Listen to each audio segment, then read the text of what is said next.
Figuras retóricas en la Biblia.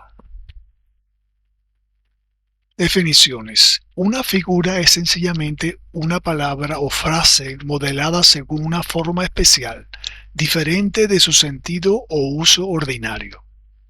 Estas formas son de uso constante entre los oradores y escritores. Es imposible mantener la conversación más corriente o escribir unas cuantas frases sin hacer uso, al menos inconscientemente, de figuras. Ejemplos. Una afirmación lisa y llana sería: el campo necesita lluvia.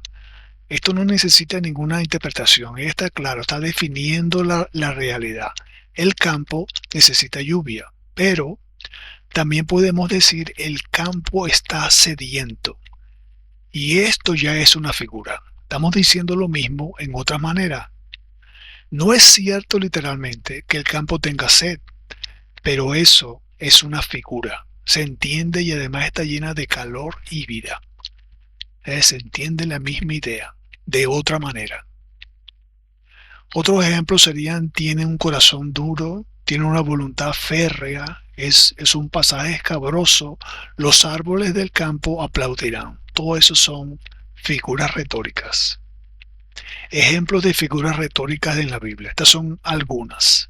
El símil es una comparación expresa de dos cosas o ideas diferentes y recurren a términos comparativos que son como, tal, así como, así también, semejante a, se parece a. Ese es un símil, haciendo comparaciones. Por ejemplo, en Apocalipsis 1:14, cuando dice sus ojos como llama de fuego, dice como, es un símil, no son llamas de fuego, son como llamas de fuego. Es un término de comparación. Ahora está la metáfora.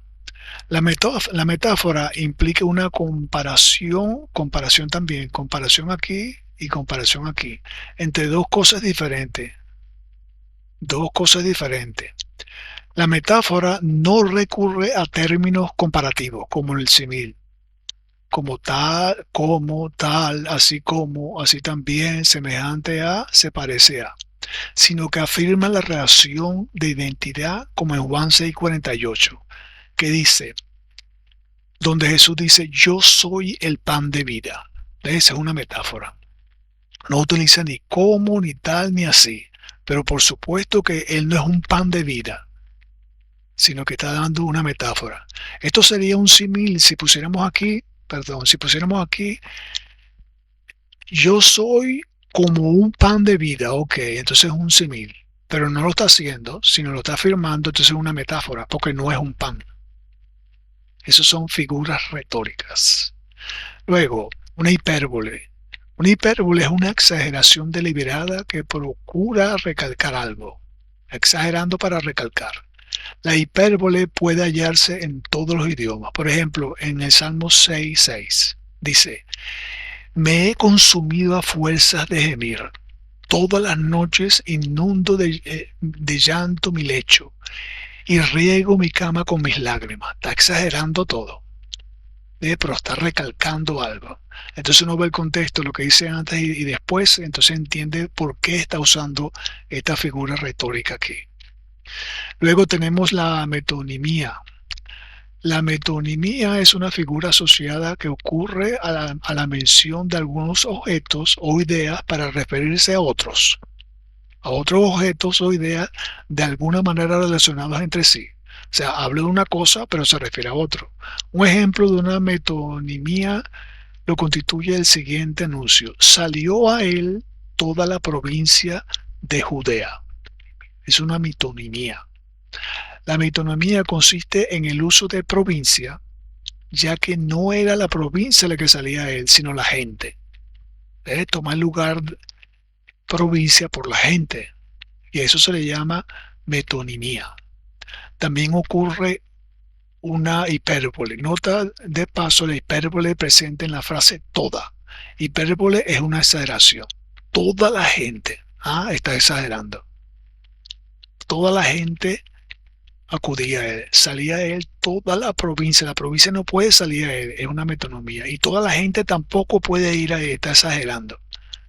Eso es las figuras retóricas. Eso nos damos cuenta leyéndola en el contexto, viéndola literalmente. Ahora, en cuanto a figuras retóricas, existen en la Biblia cerca de 217 figuras retóricas en aproximadamente 8.000 textos bíblicos. Todas estas 217 están ahí. Y hay otras tantas que solo están en las lenguas originales y se pierden en la traducción, que al traducirla no sale al castellano, se pierde. Ninguna doctrina bíblica se basa en figuras retóricas. Esto hay que enfatizarlo esto. Esto no existe. Una doctrina basada en una figura retórica, eso no existe en la Biblia. Más bien son usadas las figuras retóricas para describir, dar ejemplos y comparaciones de varias doctrinas bíblicas. ¿Ves? Se usan para eso, pero ninguna está enfatizando una doctrina bíblica basada en una figura retórica. Se busca siempre que se quiere decir y no lo que está diciendo. Se busca siempre qué se quiere decir y no lo que está diciendo, en la figura retórica. ¿Cómo interpretar figuras retóricas? Porque nos la vamos a encontrar en nuestro estudio. Lo que da autoridad a la Biblia y no al intérprete es la interpretación literal. ¿eh? Entonces, para nosotros tratar con la figura retórica tenemos que tomar la Biblia literalmente, porque literalmente nos vamos a dar cuenta que es una figura retórica o que no lo es.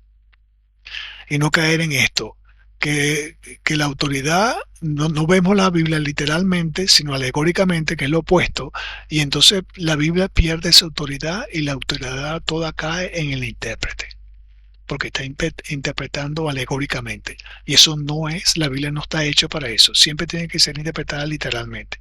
Y literalmente nos damos cuenta cuando se está usando una figura retórica. Y después, en la interpretación, tenemos que, siguiendo el uso normal del idioma, tenemos que tomarlo literalmente, seguir leyendo normalmente.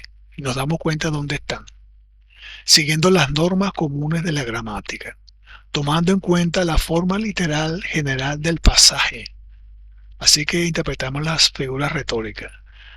Distinguir el uso de formas especiales como parábolas, proverbios y símbolos, etc. Y eso nos damos cuenta al tomarla literalmente. Porque si no hacemos eso, agarramos una figura y la interpretamos como una doctrina, como si fuera una realidad. Y eso no es. No alegorizar el pasaje buscando un significado más profundo al que es obvio. Otra vez, tiene que ser literal. Reconocer la presencia de figuras retóricas. Y otra vez, eso nos damos cuenta leyendo literalmente. Los árboles del campo aplaudirán. Lo leemos. Entonces los árboles no aplauden. Entonces tiene que ser una figura retórica que está hablando ahí. 3 principios al estudiar figuras retóricas. 1. Comprobar que el autor está en efecto empleando lenguaje figurado. Tenemos que comprobarlo, literalmente. Este está hablando de una figura aquí. Después, identificar. Identificar el tipo de lenguaje figurado que ha usado el autor, símil, metáfora, hipérbole, etc. Comprobar, identificar y después interpretar, después que pasamos por estos dos. Seguir las pautas pertinentes para la interpretación de lo que el autor quiso decir mediante su uso de esa figura retórica. En particular, importante esto, lo que el autor quiso decir al usar esa figura retórica. Es que la autoridad no es la figura retórica, sino lo que el autor quiso decir. Un ejemplo en Isaías 55:12. Lo leemos, y esto es literal aquí, porque con alegría saldréis y con paz seréis vueltos. Eso es literal, definiendo la realidad. Pero entonces aquí cambia, que usa una figura retórica. Dice, los montes y los collados levantarán canción. Eso no puede ser literal. Entonces le identifica literalmente de que eso es una figura. Levantarán canción delante de vosotros y todos los árboles del campo darán palmadas de aplauso. Imposible, por supuesto, que esto sea literal. Esta es una figura. Ahorita, ¿cuál es? Es lo que se define una prosopopeya o personificación. Es cuando se atribuye a los objetos inanimados características propias de seres animados. Y lo vemos en la Biblia así. Lo vemos todo el tiempo, cuando usa algo literal y lo mezcla con una figura retórica. ¿eh? Y esto es básico para la interpretación de la Biblia. Uno, para entender el propósito del autor al usarla, y otro para entender lo que él quiso decir. Por eso que tenemos que tomarlas en cuenta. Ahora, en Indubiblia, nosotros hemos armado algo para que sea sencillo para la gente, para que cualquier persona que quiera estudiar la Biblia lo pueda encontrar. Por lo menos en observación, esta es la entrada de la página. En observación pusimos un índice de todas las figuras retóricas que aparecen en la Biblia, las 217. Y entonces hay un índice ahí de todas las que aparecen y en dónde están. En el Nuevo Testamento o en el Antiguo Testamento, dónde están esas figuras. Y después agregamos otra página más como con más detalle para definir bien claro la figura. La figura que es, definirla más clara. Y además de eso, lo pusimos en cada libro. Entonces uno va, por ejemplo, al Antiguo Testamento y entonces quiere ver Génesis.